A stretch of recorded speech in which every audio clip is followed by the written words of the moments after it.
অনেক দিন আগের কথা। এক প্রভাবশালী বাদশা প্রতিদিন প্রাসাদ থেকে বের হয়ে প্রজাদের খবর নিতেন ছদ্মবেশে। একদিন তিনি পথে এক বৃদ্ধা মহিলাকে দেখতে পেলেন। তিনি মাটিতে বসে আছেন, হাতে একটি পুরনো থালা আর চোখে পানি। বাদশা কাছে গিয়ে জিজ্ঞেস করলেন, মা, আপনার কি হয়েছে? আপনি কাঁদছেন কেন? বৃদ্ধা মাথা তুলে তাকিয়ে বললেন, বাবা, আমি আল্লাহর উপর ভরসা করে সকাল থেকে এখানে বসে আছি। কেউ আমাকে এক টুকরো রুটিও দেয়নি।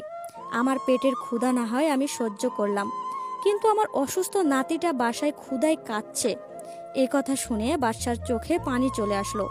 তিনি তার পরিচয় গোপন রেখেই বৃদ্ধাকে সাহায্য করলেন, খাবার দিলেন, কাপড় দিলেন, এমনকি বাড়িতে গিয়ে অসুস্থ নাতির চিকিৎসার ব্যবস্থা করলেন। পরদিন বাদশা তার সভায় বললেন, আল্লাহর বান্দার হক আদায় না করলে সিংহাসন টিকবে না। এক টুকরো রুটির অভাবে যদি কেউ কাঁদে, তাহলে সেটা শুধু তার নয়, আমার ব্যর্থতা। এই ঘটনাটি থেকে আমরা যা শিক্ষা নিলাম, আল্লাহর সৃষ্টি যারা, তাদের হক আদায় করাই আসল এবাদত। গরিব ও অসহায়দের প্রতি সহানুভূতি থাকা ইমানের অংশ।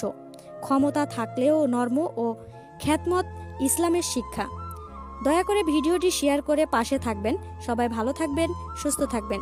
আজকের মতো এখানেই বিদায় নিচ্ছি। আল্লাহ হাফেজ।